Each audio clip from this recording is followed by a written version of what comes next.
देश भर के प्रमुख कृषक संगठनों द्वारा निर्मित अखिल भारतीय किसान समन्वय समिति के प्रतिनिधियों ने सोमवार को कृषि मंत्रालय, नई दिल्ली में कृषि एवं किसान कल्याण मंत्री नरेंद्र सिंह तोमर को कृषि सुधार अधिनियमों के समर्थन में ज्ञापन पत्र सौंपा। अखिल भारतीय किसान समन्वय समिति के विभिन्न राज्यों से आए प्रतिनिधियों ने एक स्वर में कहा कि देश में आजादी के बाद पहली बार किसानों के हित में क्रांतिकारी कदम उठाए गए हैं।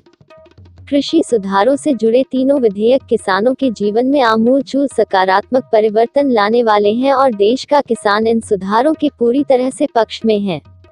इस अवसर पर केंद्रीय कृषि मंत्री नरेंद्र सिंह तोमर ने कहा कि कृषि सुधार के लिए बनाए गए कानूनों के पीछे भारत सरकार की नीति और नीयत दोनों में सिर्फ और सिर्फ किसानों का हित है। सरकार ने किसान यूनियनों से चर्चा की है। हम किसानों की हर आशंका पर चर्चा कर उसके निवारण के लिए हमेशा तैयार हैं।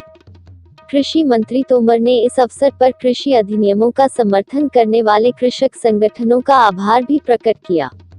कृषि मंत्री तोमर ने कहा कि किसानों तक सही जानकारी पहुंचाने में किसान संगठनों की महत्वपूर्ण भूमिका होती है। किसान यदि भ्रम के शिकार हो गए हैं तो हमारा दायित्व यही है कि हम उनकी हर शंका का निवारण करें। श्री तोमर ने कहा कि लंबे समय से देश में कृषक संगठन इन सुधारों की मांग को लेकर संघर्ष कर रहे थे। प्रधानमंत्री श्री नरेंद्र मोदी जी ने किसानों के लिए एक देश एक बाजार की परिकल्पना को जमीन पर उतारा है। किसानों की आय बढ़े, बुवाई से पहले ही उसे अपनी उपज के लाभकारी मूल्य की गारंटी मिले, वह अपनी उपज वहां बेच सके जहां उसे ज्यादा कीमत मिल रही हो, उसे परिवहन में लगने वाले पैसे की बचत हो सके, किसान उन्नत कृषि से जुड़ सके, यह सब इन सुधारों के माध्यम से हो रहा है। उल्लेखनीय है कि अखिल भारतीय किसान समन्वय समिति देश के अलग अलग राज्यों के कृषक संगठनों का एक प्रतिनिधि मंच है। इस समिति में शरद जोशी द्वारा स्थापित शेतकरी संगठन, पंजाब एवं हरियाणा की भारतीय किसान यूनियन के साथ ही अन्य कई संगठन शामिल हैं। संगठन की ओर से समिति के सचिव एवं महाराष्ट्र के किसान नेता श्री गुणवंत पाटिल, श्री दिनेश शर्मा विदर्भ, श्री अजय वाडियार तेलंगाना, श्री गुनी प्रकाश हरियाणा, श्री वी मणिकंदम तमिलनाडु एवं श्री विनोद आनंद बिहार ने कृषि विधेयकों के समर्थन में अपने विचार रखे। कृषक संगठन के प्रतिनिधियों ने कहा कि देश में आजादी के बाद से ही किसानों के शोषण का सिलसिला जारी है। किसानों को खुले बाजार में अपनी उपज बेचने की आजादी नहीं होने से अब तक वह अपनी उपज के मनमाफिक और लाभकारी दाम नहीं ले पाता था।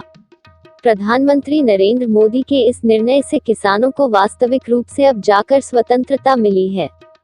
कृषक संगठनों के बताया कि इन कृषि विधेयकों के पास होने पर इनके समर्थन में महाराष्ट्र सहित कई राज्यों में रैलियां और आयोजन हुए हैं।